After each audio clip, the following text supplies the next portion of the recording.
Hey everybody, it's Jason Blaha with Ice Cream Fitness here. It is time for part 2 of the Monday Q&A.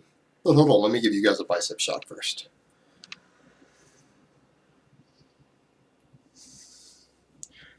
Alright, this week I've been really busy today. It ended up turning into a busy day for me, so I only have time to make 2 of these videos today for you guys, and they're coming out kind of late in the day.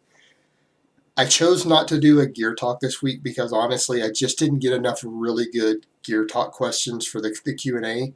And so if you guys want me to do one over the next couple weeks over the Monday Q&As for a separate gear talk one, you guys need to ask a little more in-depth questions so that I can actually justify making a video where I answer 5 or 6 of those questions. Alright, so let's jump right into these questions here. And these first 2 questions kind of relate to each other, so I'll be able to answer both of them back and forth a little bit. But the first one is, if you have one day of super low calories once a week, normally on a rest day when you are sitting around not doing anything, how will that impact metabolism results when cutting? I.e., on Sundays I can be a few hundred calories below my normal cutting calories, though I'm also more sedentary. Will a huge deficit once a week be detrimental? No, actually what's going to determine your fat loss for the week is going to be your total weekly deficit, not the micromanagement of these individual days. And the same can go to some extent, other than big high carb refeeds can stop metabolic slowdown a bit, but minor variations like this day to day won't matter.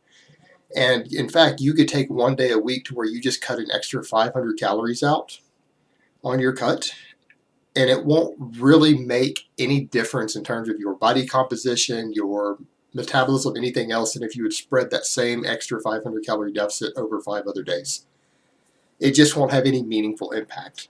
And this is one of the reasons when you see people who try to micromanage all this stuff and try to do carb cycling, calorie cycling, things like that when they're cutting, they're really overcomplicating something that is an insanely simple process. And they're oftentimes putting themselves through things and jumping through hoops that they don't have to get even contest ripped. Plenty of guys, even with bad genetics for body fat, get contest shredded with shredded glutes without doing any of that shit. It just isn't necessary. And ultimately, it doesn't really matter. It's not going to matter. As long as your weekly deficit is the same, it's not really going to matter so much how you break it down, other than if it negatively impacts your training performance based on not getting enough fuel the night before a serious session. All right, next question. Hey Jason, I'm on a cutting phase. In order to have a better quality of life, I focus on hitting macros on a 2-day total instead of daily. Am I hindering my results? If you're doing this for some sort of perceived benefit, you're hindering results in the sense that you're putting yourself through something that you don't need to. But if you're doing this just because it's the way your lifestyle works out and it's easier for you to calculate 2-day macros rather than 1-day macro, it's not going to matter. It'll give you the same results. We only count macros on a 24-hour cycle because it's convenient. It's not a biological reason to do that. Meaning the body, the digestive system, and absorption and breakdown and utilization of macronutrients and calories doesn't work on a 24-hour cycle in the human body. It works on a 48 to 72-hour cycle. So what that means is that if you need to get an average of 200 grams of protein a day, but you eat 100 one day and 300 the next, back and forth, it's not actually going to impact your results cutting or bulking at all, because it takes you 2 to 3 days to absorb all of that protein anyways, the last bits of it. You're not going to see a particularly meaningful difference, and if you do see a difference, it's going to be very small, meaning you might gain 0.5% less muscle per year doing something like that bulking. And it's kind of the same when cutting. It's not going to be dramatically different. As long as you're over every couple of days, you're averaging that same number, the end result is ultimately going to be the same. It's not really going to matter unless, again, it affects your energy levels in a way due to you're not getting enough glycogen storage on the right days to work around your training to where you're losing performance in the gym. If you're losing performance in the gym, you're going to lose muscle easier.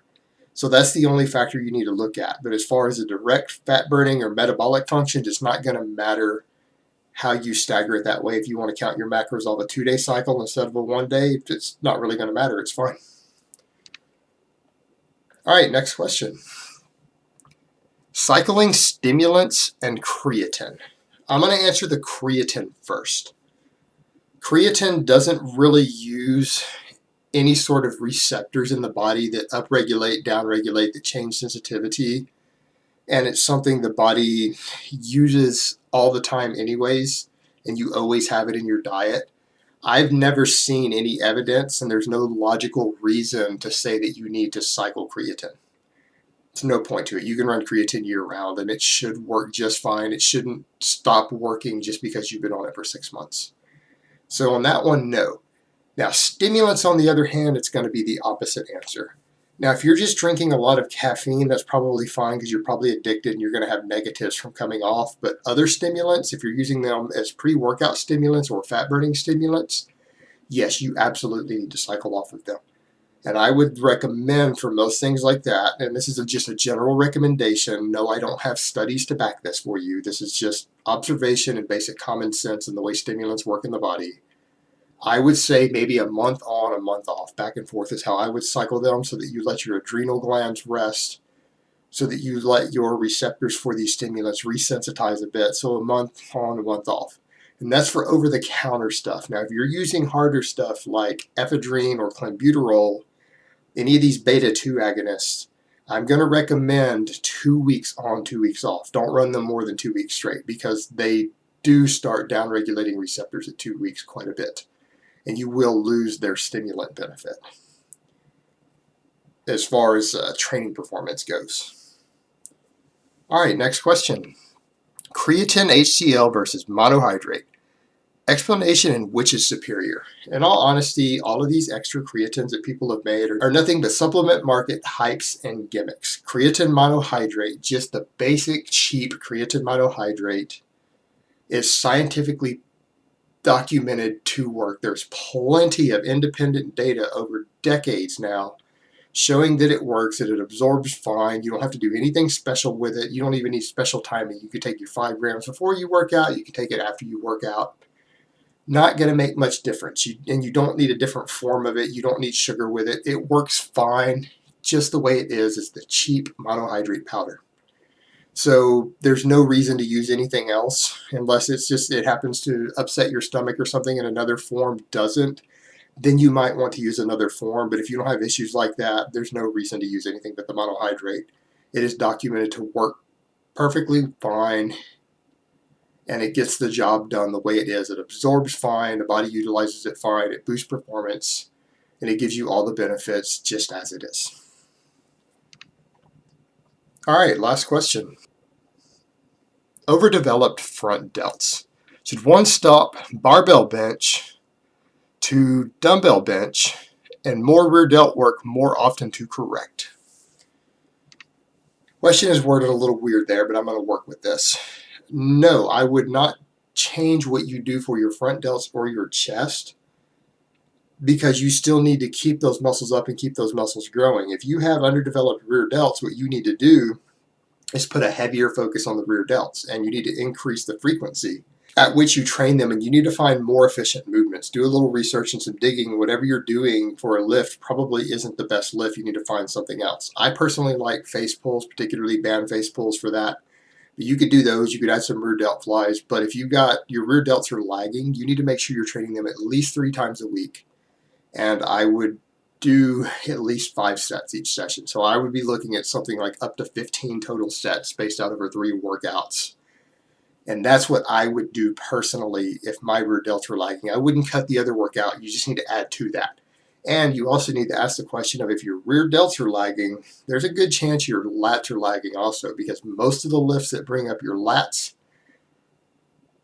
also work the rear delts. You may have a whole chest and anterior deltoid imbalance versus posterior delt and lat. So your whole back might actually need some extra development. So step back and assess, is it just your rear delts that are lagging, or is your entire upper back lagging? And do you need to work on the whole area more? All right, guys, that's really all I have to say on that today. I hope it has been informative, and I will talk to you next time.